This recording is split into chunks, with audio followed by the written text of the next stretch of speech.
All right, everyone, welcome back to Cheddar's News Wrap. On this Monday, President Trump over the weekend looked to fill the hole left by congressional negotiators with a series of executive actions. Democrats and some others calling them unconstitutional, while the GOP is mostly calling for Democrats to come back to the negotiating table to get aid for Americans into law. Joining us now to discuss that and much more news of day from Capitol Hill is Senator Marsha Blackburn of the great state of Tennessee. Senator, thrilled to have you taking the time to join us here on The Wrap. I know you do have a new book out we will get to in just a moment, but I do want to talk about ongoing stimulus bill related conversations. Millions of Americans remain out of work. Senator Blackburn, what is it going to take to finally get a deal across the finish line? We would hope that the Democrats would come back to the table and work with us on this. I think what the president did this weekend was exactly the right thing to do. Moving forward, taking that action, because they have used children, getting people back to work, getting children back to school, providing clarity to the states. It's like it's a bargaining chip for them in order to be able to bring in and sweep in their socialist agenda in the name of coronavirus. They keep wanting more money, more programs.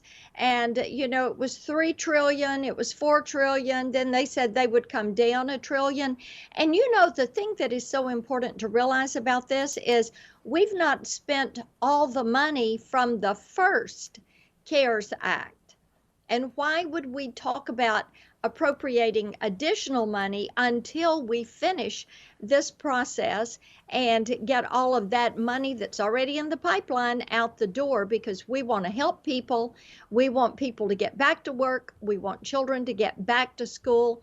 And we want our state and local governments to have the clarity they need and how to use these funds. Now, Senator Blackburn, look, I certainly understand you'll be critical of Democrats, but to be fair, House Democrats did pass their own version of a bill 12 weeks ago. How do you respond to critics who are asking, what have Republicans in the Senate be doing? In other words, you knew that there would be time for another bill, and yet down the stretch, Senate Majority Leader Mitch McConnell is now allowing Democrats to work with the White House. How do you respond to those critics who are asking where the Senate Republicans have been? We have said, let's focus on additional PPP. There is pretty much agreement on that, how we would move forward. So let's pass that portion of it. Let's focus on those that need to get back to work, but currently need some unemployment insurance to kind of bridge them forward. Having different components, not everything requires appropriating more funds. The payroll tax holiday is the right step. There's discussion of a cap gains tax holiday so that if people invest in distressed businesses, when they pull that money back out, then it comes to them cap gains tax free. There's discussion of giving a tax credit for those employers that are purchasing PPE to keep their businesses safe and for their employees and their customers. So there are plenty of things that we have put on the table and said, let's focus on these. Additional pay for healthcare workers, making certain that we are meeting the needs that they have and that law enforcement and first responders have. So all of these are ideas that have come forward. Now, did we roll it all into a bill, take it to the floor, and pass a huge bill? No, we did not, because there are steps that can and should be taken that are going to do a better, faster job of meeting the needs of people. And as I said previously, get people back to work, get children back to school, clarity for the states, individuals that are still in distress, focusing on them.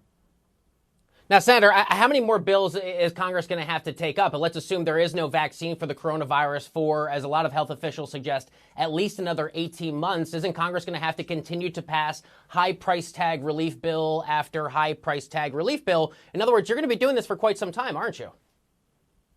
Not necessarily. I think you have to look at the jobs numbers that came out this week. That is a very encouraging sign. We would like to see even more jobs growth. And as I have talked to employers all across Tennessee, one of the things they have said is the $600 a week plus up made it difficult for some people to leave that plus up and come back to work. So they have encouraged us to do to look at a platform, a template similar to what the president did by executive order this week, so that more people will jump in and say, hey, I'm going back to work.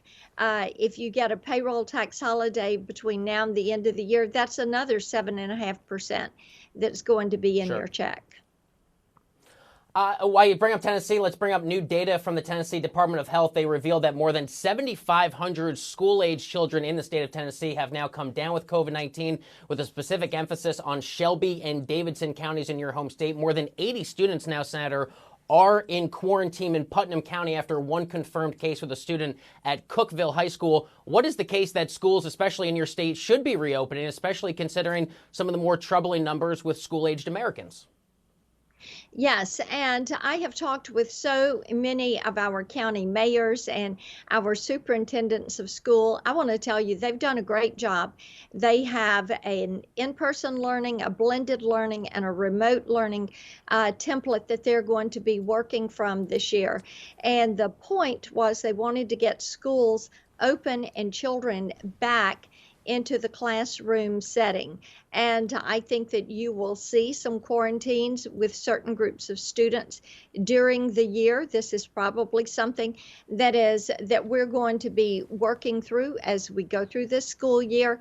But here's the thing, the more we can move to rapid testing and be able to test these children, the easier it is going to make it for the principals and the classroom teachers to make certain that children are receiving the care that they need, and that parents are receiving the information that they need.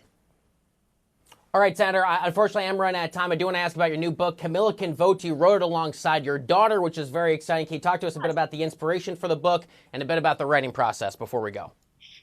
Absolutely.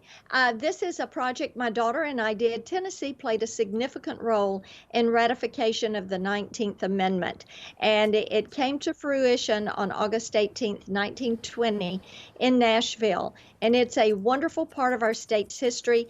This is a book for children. It is written to encourage children to dream those big dreams, to realize not everything happens immediately or instant gratification. The right to vote, that was a 72-year battle. The women that started that in 1848 were no longer alive when it passed in 1920. So as we come up on this centennial celebration, it is a great book to encourage children. The story is told through the eyes of a little girl who goes to a museum, sees this exhibit, and it all just comes to life for her. Senator Marsha Blackburn, thank you so much for taking the time. Best of luck with the book, and of course, best of luck on behalf of the American people trying to get much-needed coronavirus relief measures across the finish line. Thanks a lot, Senator. Good to have you.